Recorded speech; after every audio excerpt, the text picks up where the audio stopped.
اسباب کو ترک کرنا، اسباب کو غیر یقینی سمجھنا، یہ تو ایمان کا تقاضا ہے. اسباب کو اختیار کرنا یہ فطرت کا تقاضا ہے. اگر انسان کی فطرت میں اسباب کے استعمال کا تقاضا نہ ہوتا تو پھر اسباب سے یقین کا ہٹانا کوئی کمال نہیں تھا. کمال تو جبھی ہے جب یہ فطرت کا تقاضا ہو اور ان سے کوئی امید نہ ہو. اگر اسباب نہ ہوتے تو سب مومن کامل ہوتے. اسباب میں رکھ کر ایمان کا امتحان لیا ہے. میں نے عرض کیا کہ اللہ تعالیٰ نے اسباب بنائے ہیں اعمال کو پرکھنے کے لیے کہ دیکھیں کس کا عمل اچھا ہے. اس لیے ہم کبھی یہ نہیں کہتے کہ اسباب ترک کر دی جائیں.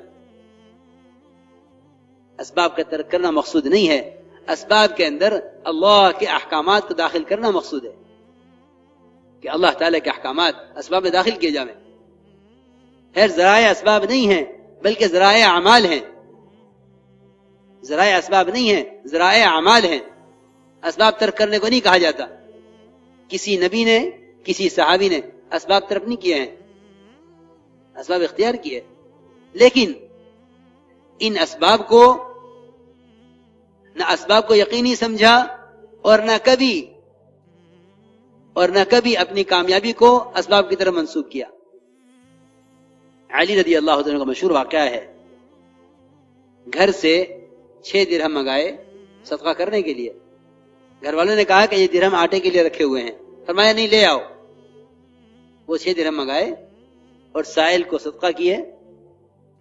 پھر یہ نہیں ہوا کہ وہ صرف انتظار میں بیٹھے رہتے کہ سائل کو 6 درہم صدقہ کر دیے ہیں اب 6 کے 60 آئیں گے، بلکہ یہ عمل کرنے کے بعد تجارت کی.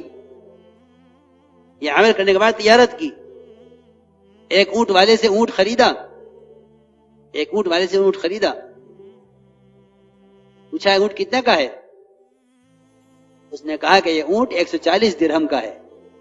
فرمایا یہ اونٹ ہم نے لے لیا ہے، ہم آپ کو اس کی قیمت ادا کریں گے. اونٹ کھڑا ہوا ہے خرید کر.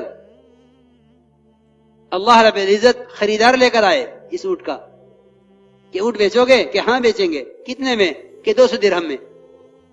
کہ لو 200 درہم.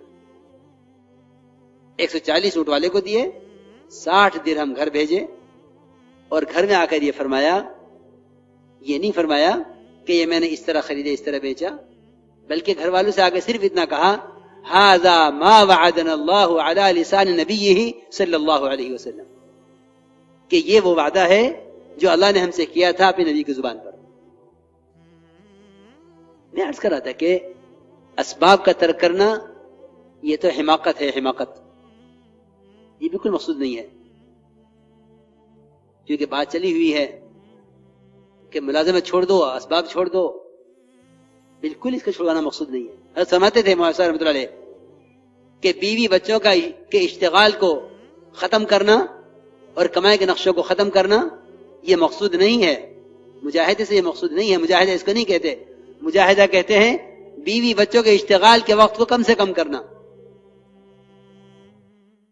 ضرورت کی حد محدود ہے، خواہش کی کوئی حد نہیں ہے.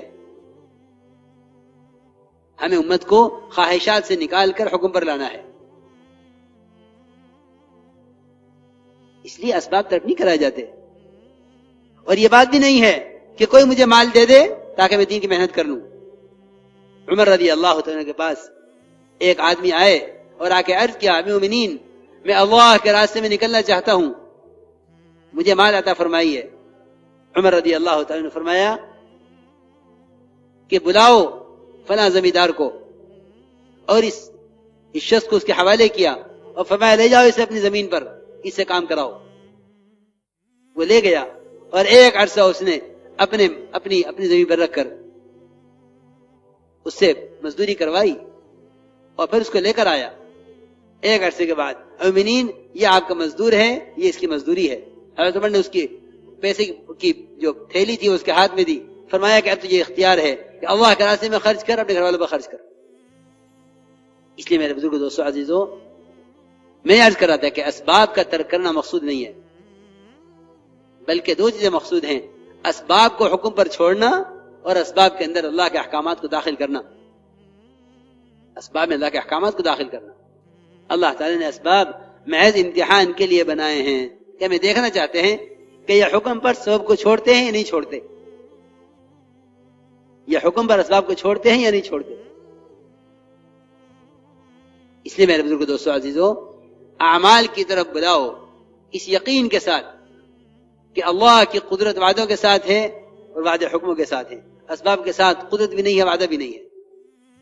اعمال کی طرف بلاؤ اس یقین کے ساتھ کہ اللہ کی قدرت وعدوں کے ساتھ ہے اور وعدے حکموں کے ساتھ ہے، اسباب کے ساتھ قدرت بھی نہیں ہے، وعدہ بھی نہیں ہے۔